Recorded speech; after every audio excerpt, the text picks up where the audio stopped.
बच्चों, आज के अपने इस वीडियो में यूरोपीय राष्ट्रवाद के क्रांति और क्रांतिकारी टॉपिक से इस वीडियो में चर्चा होगी। बच्चों, 1815 में वियना कॉन्फ्रेंस के अंतर्गत ऑस्ट्रिया, ब्रिटेन, रूस और प्रसा जैसे देशों ने एक इस सम्मेलन के माध्यम से, जो कि प्रसा में हुआ था और जिसकी अध्यक्षता मैटरनिख ने किया था, इसके माध्यम से उन्होंने फ्रांसीसी क्रांति के दौरान बुर्बो राजवंश, जिसको फ्रांसीसी क्रांति के दौरान सत्ता से हटाया गया था, उसकी सत्ता में वापसी कराई और नेपोलियाई युद्धों के दौरान जो नए विचार स्थापित हुए थे तत्कालीन समय में, उन सभी को समाप्त किया गया तथा ऐसे क्षेत्रों में छोटे छोटे राज्यों की स्थापना की गई।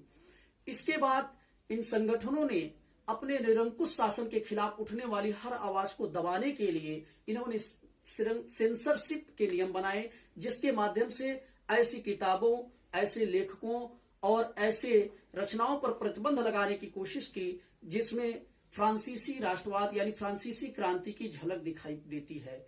और लेकिन तत्कालीन समय में इनके सेंसरशिप और निरंकुश शाही शासन के खिलाफ फिर भी क्रांतिकारियों के मन में, उदारवादियों के मन में फ्रांसीसी क्रांति की सुखद स्मृति जिंदा थी और उन्होंने तत्कालीन समय में इनके सामने प्रेस की आजादी का एक नया मुद्दा रखा।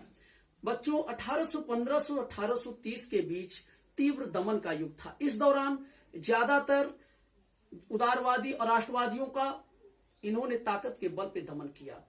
इस दौरान ज्यादातर जो संगठन थे वो भूमिगत हो गए। ऐसे में ही इटली में एक क्रांतिकारी का जन्म होता है, जिस इटली के शहर जिनेवा में 1807 में, जिसका नाम है जोसेफ मित्सिनी।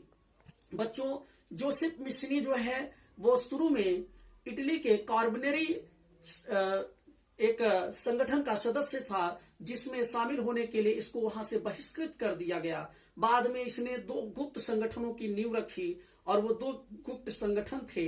एक संगठन था यूरोपीय यंग यूरोप और दूसरा संगठन इसका था मार्सेई यंग इटली। इन दो संगठनों के माध्यम से उसने पोलैंड, फ्रांस और इटली में अब नए उदारवादी लोगों के बीच में तथा नौजवानों के मन में क्रांति के बीज बोए और इस निरंकुश शासन के खिलाफ उठ खड़े होने के लिए नौजवानों को प्रेरित किया। बच्चों, अब हम बात करते हैं क्रांति और क्रांतिकारियों के इस युग में। तो बच्चों, जोसेफ मित्सिनी के विषय में मैटरनिख भी कहता था कि यह हमारी व्यवस्था का सबसे बड़ा दुश्मन है। और मित्सिनी का एक विचार यह भी था, उसका स्पष्ट मानना था कि जो राष्ट्र ही मनुष्य की प्राकृतिक अभिव्यक्ति है और राष्ट्र ही व्यक्ति की प्राकृतिक इकाई है और जर्मनी, फ्रांस, पोलैंड आदि देशों में उसके इन विचारों का व्यापक असर पड़ा और इसके बाद इस तरह के तमाम संगठन पूरे पश्चिमी यूरोप से लेके यूरोप में तीव्र गति से फैलने लगे। इसके साथ ही क्रांतिकारियों के युग पर हम बात करें तो 1830 से 48 तक का युग क्रांतिकारियों का युग था। 1830 में ही प्रथम विद्रोह होता है, जुलाई विद्रोह के नाम से जानते हैं। ये जुलाई 1830 में फ्रांस में हुआ। इस विद्रोह के माध्यम से बुर्बो राजवंश, जिसको वियना कॉन्फ्रेंस के माध्यम से पुनः सत्ता पर स्थापित किया था, इसको सत्ता से हटा दिया जाता है और उदारवादियों ने इसे उखाड़ फेंका और वहां पर संवैधानिक राजतंत्र की स्थापना की और जिसका अध्यक्ष लुई फिलिप को बनाया गया। और इसी दौरान मैटरनिख, जो कि प्रसा का चांसलर था, उसका एक कथन बच्चों याद रखना, उसने कहा कि जब फ्रांस चीखता है तो समस्त यूरोप को सर्दी जुकाम हो जाता है। और इसकी यह बात बिल्कुल सही हो जाती है। फ्रांसीसी क्रांति 1830 की जो जुलाई क्रांति थी, इसका जल्द ही असर उसके पड़ोस में बेल्जियम पर पड़ता है और वहां भी क्रांति हो जाती है। बच्चों, बेल्जियम पर भी क्रांति हो जाती है, यानी ब्रुसेल्स में क्रांति हो जाती है और वहां जिस क्रांति के माध्यम से यूनाइटेड किंगडम ऑफ द से नीदरलैंड अलग हो जाता है।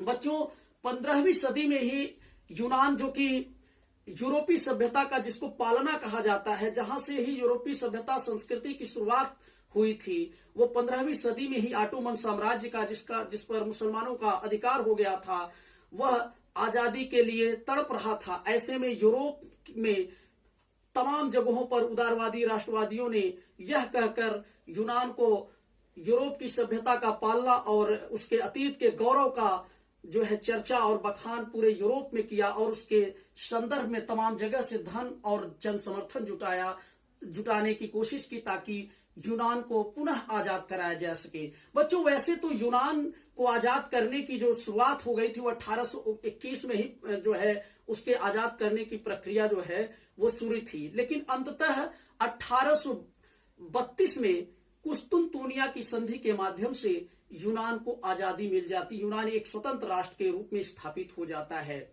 और इसी के साथ बच्चों, क्रांतिकारी युग के माध्यम से आपने देखा कि किस तरह से क्रांतिकारियों ने भी यूरोपीय राष्ट्रवाद को जगाने में या फैलाने में समस्त यूरोप में बहुत ही बड़ी भूमिका निभाई। इसके बाद बच्चों, हम आपसे जो अगला टॉपिक है हमारा वो रूमानी और कलाकारों की कोशिशों ने कैसे राष्ट्रवाद को मजबूत बनाया, इसकी चर्चा अगले नेक्स्ट वीडियो में।